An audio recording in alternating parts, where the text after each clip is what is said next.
Hey Mark, the star jasmine smells wonderful. So by contrast, what about sick buildings? How do they get so stanky? Well, there's a lot of different reasons that they can become sick, I guess you could say.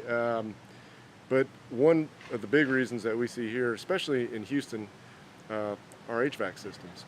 HVAC systems can become moldy for a lot of different reasons. The big reason we see is leakage. So they'll leak. There's several other reasons, but the main one is they'll leak cold air into a hot attic, condensate, and once the condensation starts, the air usually that comes in from outside has cladosporum and outside molds in it. They usually are attracted to the condensation, and it'll start growing on the outside of the system where it's condensating and on the inside of the system. They can What's the also be balanced improperly and generating too much humidity, or people could be running them incorrectly. They could have them set too low and the fan on, which never allows the system to catch up with the amount of condensation it's generating and raises the humidity in the house. So you should always run your system on with the fan on auto. And if your system is set up properly and working properly, you really don't need to turn down all that low. It should be dehumidifying properly, and a 75 to 76 degree temperature inside the house should feel comfortable.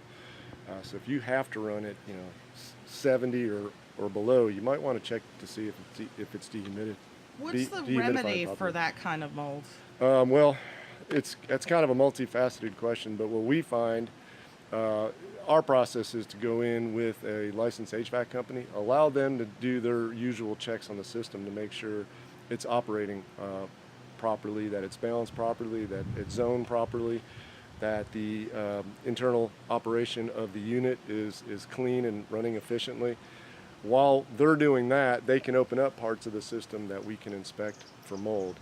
If the plenum, for instance, which is the air box on the supply side that sees a lot of cold air for a good part of the year, is leaky and thus has mold inside of it, sometimes we can clean that, other times it's better just to replace it. And that goes for the ductwork also.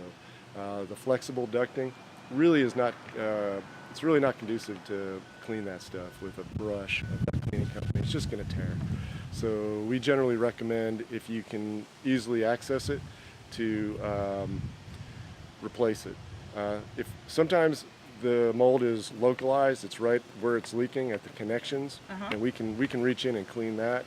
So it's kind of, I would say, on most systems that we work with our HVAC company on, it's kind of a combination of replacing some things and cleaning some things. But the replacements, usually the plenum, the ductwork, we can we can clean the supply boxes, which are the boxes right behind the vents. We can clean the vents. We can clean up into the ductwork, like I said, if it's a localized issue. There's some other technological things you can do, improved technologies that you can do to help also with an antimicrobial solution, which would be, there's one called a Remi Halo that can be put on a system, and that actually generates a little bit of ozone and circulates it through your system. It kills microorganisms, and it deodorizes. It works really well. That's an option. So if you have some ductwork, let's say, if you can clean most areas of your system, but you can't clean some ductwork, let's say in the walls on the first floor of a two-story house, that's a good option there, because that can continuously keep those areas clean, even if we can't get into them to clean them properly. Cool. So yeah, there's several different things you can do with the HVAC system.